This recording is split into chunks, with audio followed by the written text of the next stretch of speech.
E aí família, aqui Pastor Mateus Santiago passando para mais uma vez o Vida com Deus, e dessa vez nós vamos falar sobre como ouvir a voz de Deus, como ouvir a Deus. A Bíblia nos traz claramente maneiras com as quais Deus fala. Deus fala através da natureza, já diz o Salmo 19:1, os céus proclamam a glória de Deus e o firmamento anuncia as obras de suas mãos. É verdade, mas Deus também fala através da consciência do ser humano. E nós temos isso em Eclesiastes 3:11, que diz que o Senhor colocou no nosso coração a eternidade. Nós ansiamos pela eternidade, é uma própria maneira de Deus dizer, você precisa de mais. Deus fala também através da história, como temos em Isaías 64:4, um dos meus versículos favoritos, que nunca desde a antiguidade se ouviu, nem com olhos se viu, nem penetrou o coração humano, um Deus como o nosso Deus que trabalha por aqueles que nele esperam. De fato, o Senhor tem todas essas maneiras de se revelar ao seu povo, mas existe uma especial que é a Bíblia, e uma suprema, que é o seu Filho. 2 Timóteo nos diz que toda a Escritura é inspirada por Deus e útil para o ensino, para a repreensão, para a correção e para a instrução na justiça, a fim de que o homem de Deus seja perfeito e perfeitamente habilitado para toda boa obra. A Bíblia é a palavra de Deus. Através do Filho nós temos em Hebreus 1:1, que nos diz que, tendo o Senhor antigamente falado pelos profetas, de muitas maneiras, nesses últimos dias nos falou pelo Filho. O Filho é a revelação de Deus. Dessa maneira a gente descobre que o Senhor fala de muitas formas. Então, como é que eu posso ouvir a voz de Deus se Ele está falando de tantas maneiras e de repente eu não estou ouvindo? A Bíblia nos ensina em Jeremias 29:13 que se nós buscarmos ao Senhor de todo o nosso coração, nós o encontraremos. Vocês me buscarão e me acharão quando buscarem de todo o teu coração. Mas Deus pode falar através de pessoas? Pode sim. Deus pode falar através de um servo de Deus que tem comunhão com Ele e de repente vem e fala alguma coisa na sua vida que era da parte de Deus, era aquela resposta que você precisa. Deus fala através da pregação no púlpito, quando a gente está assistindo ali a mensagem, fala sim, mas é necessário tomar muito cuidado nesse sentido. E agora eu vou falar sobre alguns cuidados que você deve ter para entender a voz de Deus e entender o que não é a voz de Deus. Primeiro, cuidado com os falsos profetas. Eles sempre existiram, mas nos últimos tempos, o apóstolo Paulo adverte a Timóteo que eles se multiplicariam. Por quê?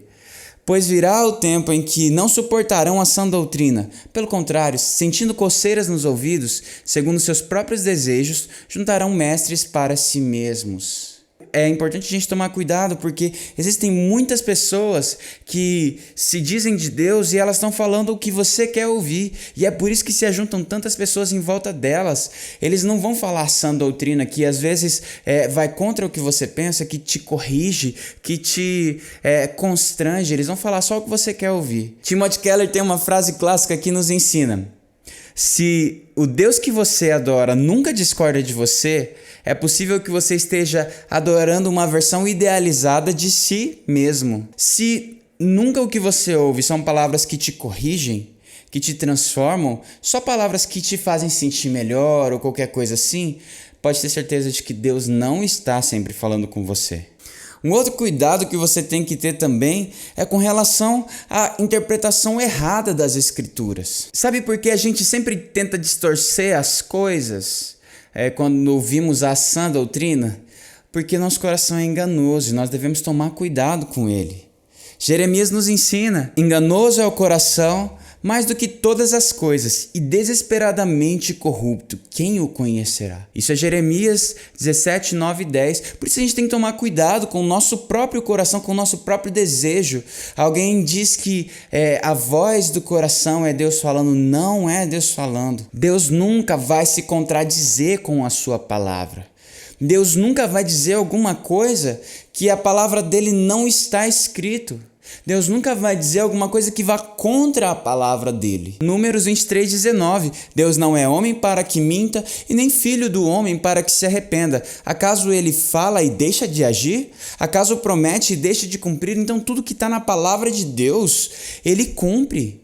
Tudo que não está, ele não prometeu para você. Cuidado com os textos isolados. Porque alguém pode tirar de contexto e simplesmente falar algo que na verdade está de acordo com o coração da pessoa. 2 Pedro 1, 20 e 21 diz assim: sabendo primeiramente isto, que nenhuma profecia da Escritura é de particular interpretação, porque a profecia nunca foi produzida por vontade de homem algum, mas os homens santos de Deus falaram inspirados pelo Espírito Santo. Então não é você olhar, abrir aquele texto aleatório e achar que Deus está falando com você, sem que, na verdade, você busque outros fatores, como, por exemplo, o contexto. E o contexto é muito importante para que nós possamos entender não só as palavras, mas o princípio contido por trás. A palavra do Senhor não se contradiz, ela não perde contexto e ela é de princípios, ela não é temporal, ela não passa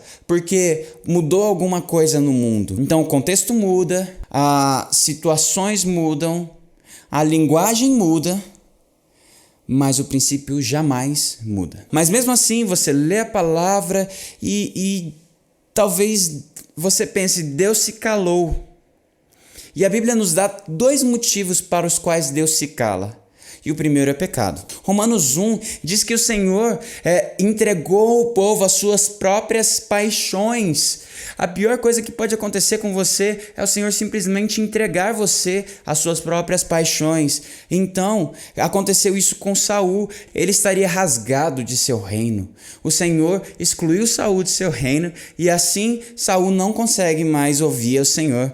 Temos esse fato em 1 Samuel 28, de 5 a 25, e ele começa a procurar necromantes e outras pessoas que o Senhor abomina. E a ruína de Saul, infelizmente, foi certeira. Mas tem um outro motivo também pelo qual Deus se cala, e esse motivo pode ser bom às vezes. Você lembra de Jó?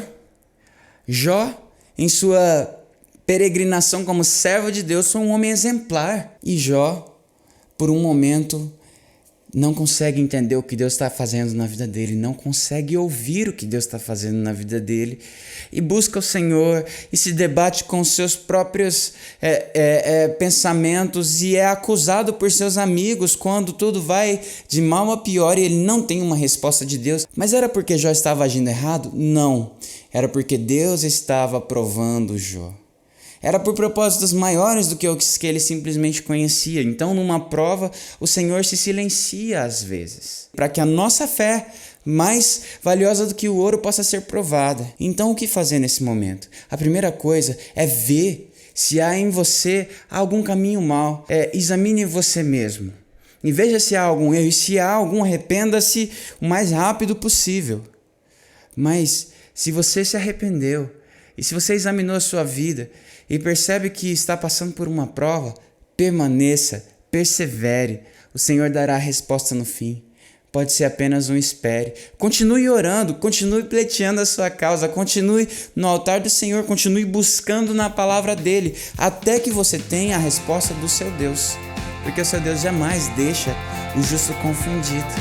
E a resposta dele é certeira. Que Deus te abençoe e que você seja guiado por veredas de vida e de vida eterna.